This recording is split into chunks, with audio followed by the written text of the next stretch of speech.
Hi, listeners. It's Becca and Brooke with the College Admissions Insider podcast. We're here to remind you of Bucknell's application deadlines for this year.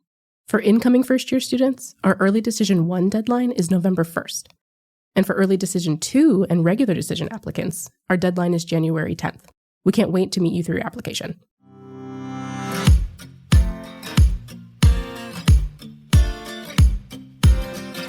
If you're a high school senior, by now you've probably received the college admissions letters you've been waiting for.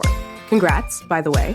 While you may have gotten into one, two, or several of the colleges on your list, you may have also received a different kind of decision, one that's placed you on the wait list. Many colleges take advantage of waitlists in the admissions process, giving certain applicants who weren't admitted in the first round a shot at attending the institution. But like most aspects of the college journey, the road to being placed on the waitlist and coming off of it is complex. I'm Becca Haupt-Aldridge from Bucknell University, and in this episode of College Admissions Insider, we're peeling back the curtain on how college waitlists actually work. I'm Brooke Timms, also from Bucknell, and today we'll figure out what factors might lead to being waitlisted, how students can navigate decision day while being on a waitlist, what questions students should ask about the process, and more. Here to guide us through is Candace Leake, Associate Director of Admissions for Access and Outreach at Bucknell. Candace is a familiar voice on the podcast. She's joined us before in our episodes about when to apply to college, college location, and how to shine through your application. Welcome to the podcast. Thank you for having me back. Candace, can we get a refresher on your work at Bucknell? Sure. So I've been at Bucknell now for almost 8 years. And my current position is one where I'm really focusing on recruitment strategies, particularly for students from underrepresented backgrounds. So that includes programming, coming up with strategies again for how we can relate to different students, how we can interact with different students, and get a lot of different types of students interested in Bucknell. And I also am one of our territory managers, meaning that I work with students from a particular region and focus on my actual recruitment there, which includes Maryland, Virginia, DC, and Delaware. So as we dive into this episode's topic, let's start with the obvious question. What is a waitlist in college admissions, and why do schools have them? So the waitlist is really a tool for colleges to be able to solidify their enrolling class with the last few spots that they need.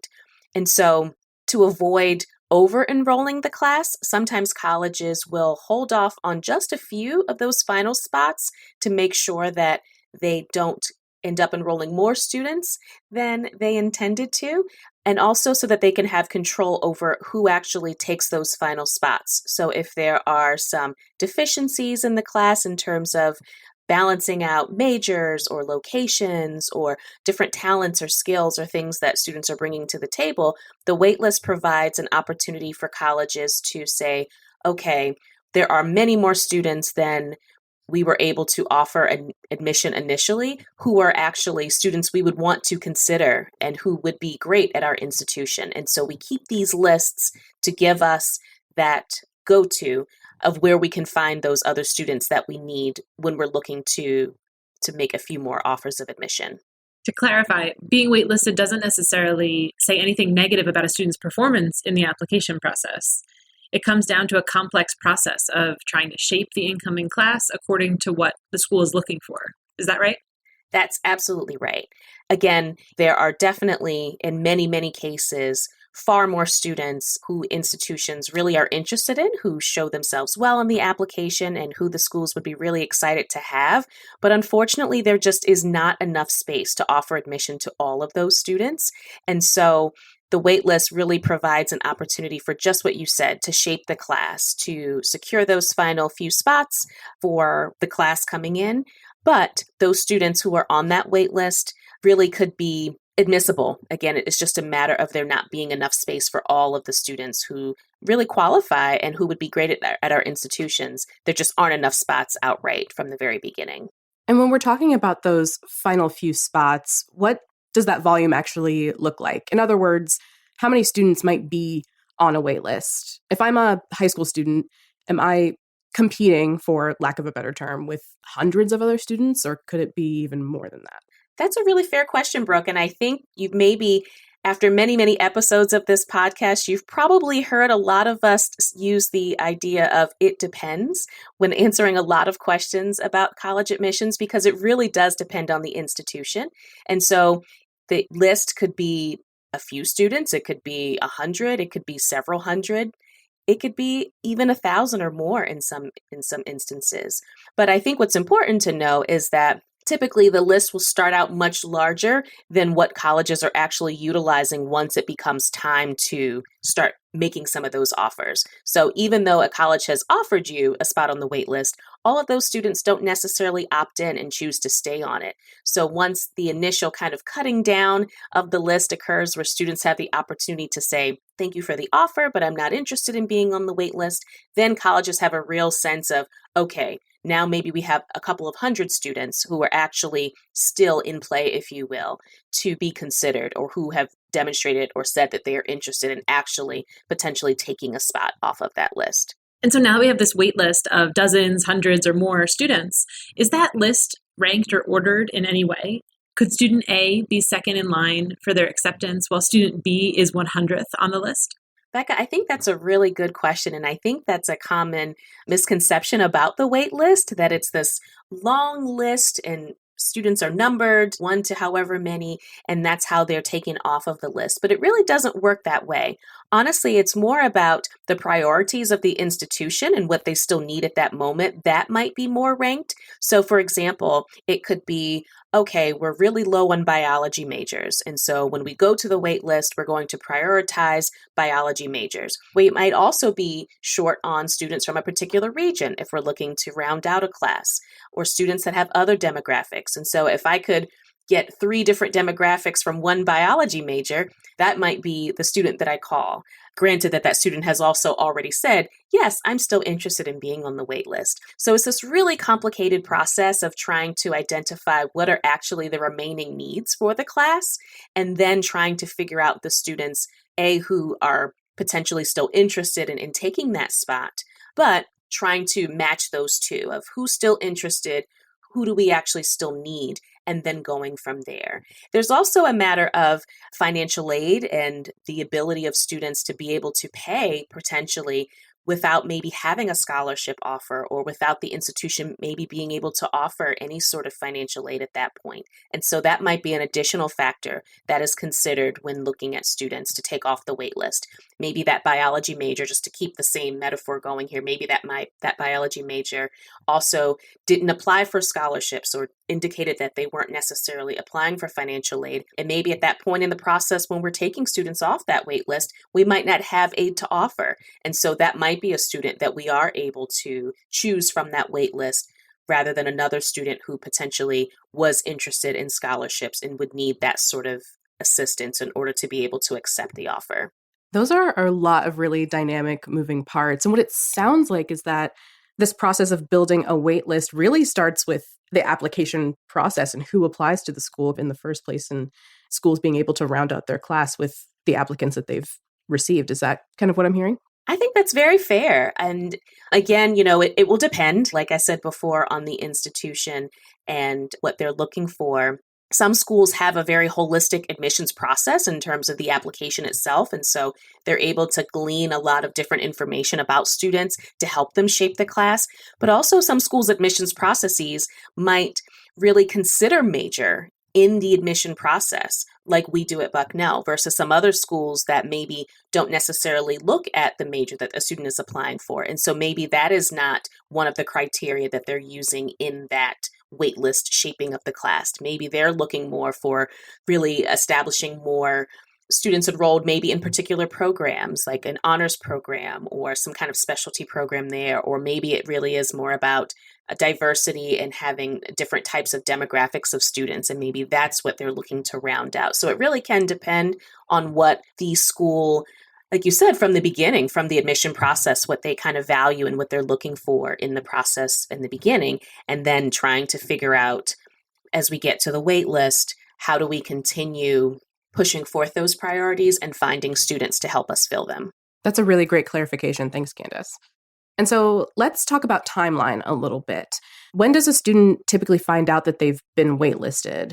And earlier you mentioned that that waitlist might start out big, but then get kind of cooled down as students opt in or don't. So I'm guessing that this is not necessarily an automatic thing that the school does. Correct. I would say in terms of waitlist, in many instances, this would be one of your admission outcomes potentially. So when you apply for admission, some of the range of options could be an accept or an admission. It could be a denial, or it could be a waitlist. And in some cases, it could also be a deferral. And that's a whole different podcast. But I would say with the waitlist, that is considered your admission decision. And so typically students will get that notification at the same time as admission decisions are being sent out. So that would be once that release date comes out, whether it's a virtual sort of notification or if it's a physical letter that comes in the mail or a combination of both. But typically, once you're logging in or doing whatever the process is to find out your admission decision, you're finding out at that time if waitlist is where you've landed. What are some things that a student should consider before opting into a waitlist? That's a great question, Becca. And I think that students oftentimes will initially just immediately say yes. Just they're opening their decision, they're getting it for the first time, especially if it's a virtual decision, and opting in is nothing more than clicking a box that you see right in front of you. Once you see that decision, it's very easy to say, yes, I was interested, I wanted this. And so my immediate reaction is yes, that I would like to opt in. That might not be the case everywhere. It might not be as easy as a little button. It might be an email that you need to send, or maybe a phone call. I would imagine that's probably not the most prominent way that folks are asking for students to opt in, but usually some sort of an in-writing process that schools can use to document what that student is expressing in terms of their interest. And so you should definitely, as a student considering this, try not to make that quick emotional reaction without thinking about it for a little bit. Because when it comes down to it, schools are asking you about your intention of being on the wait list so that when they start making those calls, they're not going through that full list to try to find the few students who actually are still interested. But things that you'll want to consider aside from just emotion and your immediate reaction of, okay, should I opt into this list or not, is again, kind of the idea about the financial aid and the scholarships, assuming that right now that might not be an option for you. If you were to get a wait list offer, there might not be additional funding for you. Would you still feel comfortable saying yes to that? How invested are you actually still in the school? Is it still your number one school? Is it the school that you really, really, really were hoping for a positive admission for? Or is it just another school that you're considering, but there are some others that are higher on the list? If that's the case and you have a positive outcome from those schools, then maybe staying on this other school's wait list isn't necessarily useful for you. And on the opposite side of this coin, when might a student hear if they've been taken off the waitlist, or in other words, formally offered admission to the school? In what way would that happen? Is that digitally? Is that a phone call? That is another it depends kind of question, but typically, in most cases, the offer of admission from a waitlist will be really close to the National Candidate Response Day, which typically is May 1st, when most schools ask students to commit to their institution and submit that deposit. And honestly, colleges don't necessarily know what their needs are until they get really close to that deadline, because students have all the way through then to officially accept their offer. And so colleges oftentimes will use data from previous years and say, like, year to date, normally this many students have responded to us and said yes or no. And so they're using that data to say, okay, 2 weeks out from the decision date, we typically have this many students who have said yes to us. Maybe we're looking like we're a little bit down. Maybe there's a significant drop off of what that trend typically looks like. And so maybe we might need to move in a little bit faster on the wait list. So maybe rather than waiting until April 25th, maybe we'll make a few calls on April 21st or a few days earlier to try to get students before they've already committed other places, to let them know that this is potentially an option. It's great when you're able to get those offers before May 1st, but honestly, most of them will probably be after May 1st, which is a whole other issue that we'll talk about in a bit. But knowing that it's possible that you may already submit a deposit somewhere else and choose an option based on what you know is available to you come May 1st. But it's very, very possible that some of those waitlist offers you won't start getting until after that initial deadline has passed. So knowing that, let's talk about that in-between period from decision release through that national decision day of May 1st. You might have a student who's received multiple offers, but maybe their dream school is the one that they were waitlisted from. Is it a gamble for them to wait to see if they're going to receive a spot? Becca, that's a really tricky question. It is a bit of a gamble because on one hand, you're trying to hold out hope to see if perhaps an offer comes in at the school that you really, really were interested in. But at the same time, I think it's really important to be excited about the options that you do have, because that can take away from the excitement of the experience. If you can only think about, well, I didn't get this one offer, it takes away from all of the other amazing offers that you do have and options that you do have. And it also takes away from you really committing in your mind to some of these other places in ways that might manifest in doing a final visit, another visit, maybe for your first visit perhaps, or maybe it's a finalizing visit at that school's admitted student event, or different programs that they may have for students who have been admitted and are still thinking about whether or not to enroll. If you're so focused on this other school, you might turn down some of those other opportunities to visit or to get involved, to do some of the programming. And so I think it really is a gamble to kind of put all your eggs in this one basket of maybe, instead of really looking at the options in front of you that you know are solidified ones. So after considering all of these really strong offers that a student might have gotten from several other institutions, and they decide that they're actually going to go with one of those, should that student know that they're not going to be taking a waitlist offer from an institution that they're waitlisted at?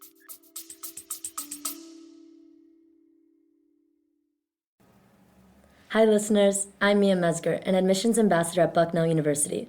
The only thing better than listening to the Admissions Insider podcast is visiting our campus in person. With campus visits offered 6 days a week, nearly all year round, there are plenty of opportunities to tour campus, attend a preview session, or even sit in on a real class. To schedule your visit today, head to bucknell.edu/plan-a-visit, and hopefully I'll see you on one of my tours soon.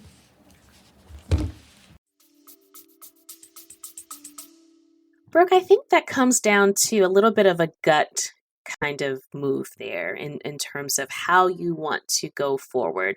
I think it's really healthy and honestly highly recommended that you do make an option or make a choice by that deadline of May 1st, typically is the day, and feel good about it and feel confident in your decision there. That doesn't mean that you can't necessarily keep in the back of your mind this option potentially looming until you know for sure that that is no longer an option for some of the schools that you might be on the wait list for still. But I think it's trying to strike that balance, right, of feeling confident in the decision that you've made, feeling good moving forward, getting excited, participating in all of the things that are looming about housing and potentially pre-orientation programs and registering for classes and all that fun stuff that comes.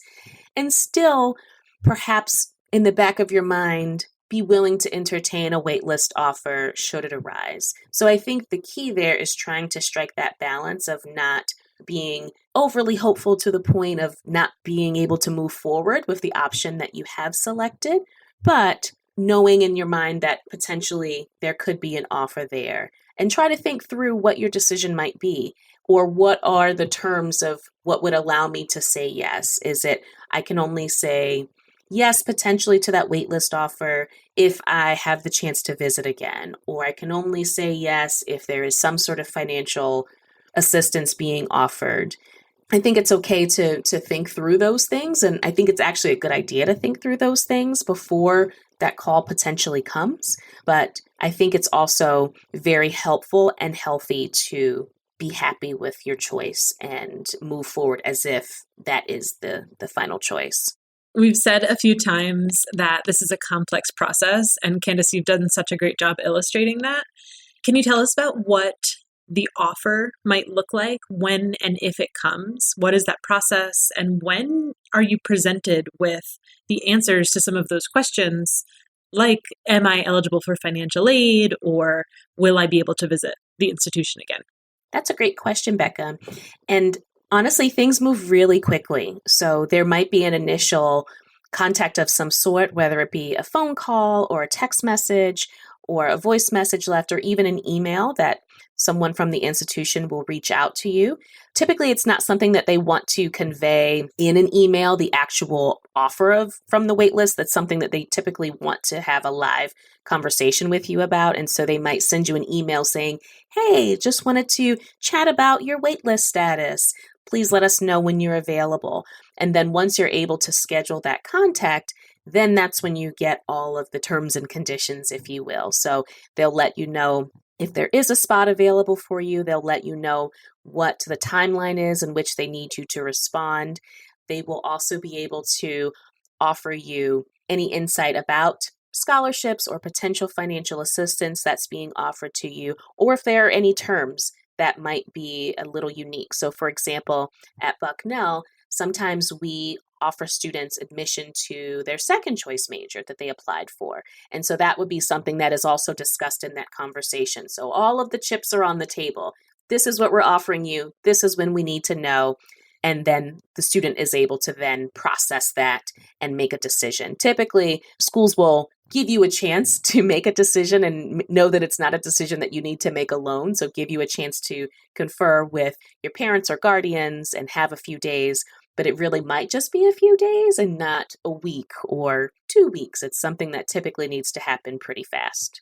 And so we have a number of questions being answered with that offer, but I wonder, are there any others that students should kind of have ready for their institutions when they come off the waitlist that they might not think about, especially if they're working on a little bit more of a compressed timeline? Well, I would think that hopefully students will have had a chance to really reflect beforehand, knowing that a waitlist offer is possible. And so if they're needed to do any additional research about the institution, that they're ready to really make a decision, knowing that they've done their due diligence, they've had another visit potentially, or maybe you do need to have another visit. And so you would also need to be ready to do that quickly, right? If a school offers you that waitlist spot and say you are across the country and you haven't done a visit more recently, and you would really need to do that in order to make that final decision comfortably. If it involves a flight and you can't just book a flight tomorrow and be at that institution, then maybe this is not an offer that you really realistically should consider. So those are the types of things that you want to be, I think, prepared for beforehand, knowing that a waitlist offer is potentially coming my way, and what do I need to do to be ready for that potential conversation and feel that I have the information that I need to be able to make a decision once or if it is presented to me. There are really so many factors to consider here, and with the waiting game in college admissions being challenging enough, tacking on several more weeks or months of uncertainty could certainly be anxiety producing for many. How do you recommend students navigate the many emotions that might come up during this time if they're on the wait list? I would say trust your gut. When you made your list for the colleges that you were applying to, hopefully you did so thoughtfully and in earnest, and you chose schools that you were really interested in, and you've done your research about them. And so you really should feel really good about all of the options that you have. And so I think it's easy to think about what you don't have or something that might potentially be an option. And again, do so at the expense of the excitement of knowing that you've made a decision already and should be trying to be excited about that. It's also often that students might feel flattered. They might be excited when they get that offer in the initial moment, in the same way that you were quick to say, yes, keep me on the wait list when you first got that offer. And then after thinking about it a little bit more and letting that initial excitement die down some, really think about, okay, well, this is the decision that I've already made. Why did I make that decision? Did I feel good about that decision when I made it? And start to do maybe a little bit of comparison of the potential offer versus what you've already accepted, and really be thoughtful about the next steps going forward. If you really wish to entertain this other option, or if you really want to be excited about what you've already chosen and move forward there. As it gets later in the process, the farther away from May 1st you get, the more likely it is that you'll start to actually do things for this institution that you are choosing to enroll at, or that you've indicated that you're enrolling at. And so that could be beginning to have advising conversations. It could be starting to pick housing and all those sorts of things. And it's hard to get excited about that when you're still too attached or highly attached to other options. I love the reminder that you gave us, Candace, that students really have done all the hard work to curate their college list and apply to schools that they feel like they would be good fits at. So no matter what comes back in that decision, students can feel confident that they are going to make a decision that's best for them. I think that's a fair statement, Brooke. You should trust yourself, trust that you've been doing all of the right things throughout the process, and feel confident about your choices. Remember to be self-aware, right? You are at the helm of this process, and ultimately, whether you have 10 acceptances or 2, you're only going to pick one school. You can only enroll at one. So don't get caught up on how many of different decisions I received, but really focus on the options that you have, knowing that you were very thoughtful about those being even in the running from the very beginning of the process, and just feel really awesome about the decision that you've made. Trust your gut. And this is not the most important decision that you're going to make, nor should it really be the peak or the penultimate sort of decision that you're making throughout high school. There's so many other exciting things happening in your life at this time, so many other transitions. And so you really don't want this potential waitlist decision, or even just the college making decision process or the college process, to put a damper on the culmination of what you've done throughout high school. Just remember that you are awesome, that you're amazing, that whatever choices you make are going to be the right ones. And if not, it's never too late to change course. If you need to make another decision, maybe initially you said yes to that wait list, keep me on the wait list. And as time has gone on, even in just maybe 2 weeks or so, you've really shifted and changed your mind. And you're like, you know what? I'm really happy with the decision I've made. And you know what? That's totally fine. And that's awesome. And let the schools know that I really appreciate this offer, but I think I'm going to stay where I am, and feel really good about that. Well, thanks, Candace, for chatting with us about all the ins and outs of the waitlist process. I hope that our listeners are feeling really confident going into decision day. Thank you, Brooke and Becca, for having me back. We also want to thank everyone out there listening. If you're a fan of the podcast, please take a moment to rate, subscribe, and share this episode with the students in your life. College Admissions Insider will be back with another episode in a few weeks. In the meantime, send your questions, comments, and episode ideas to podcast@bucknell.edu. We read every note you send. And finally, you're invited to follow Bucknell on your favorite social media apps. Just look for @BucknellU on Instagram, Facebook, Twitter, YouTube, and TikTok. You can also follow our student-run Instagram account, which is @IamRayBucknell. Until next time, keep on reaching for your dreams and your dream school.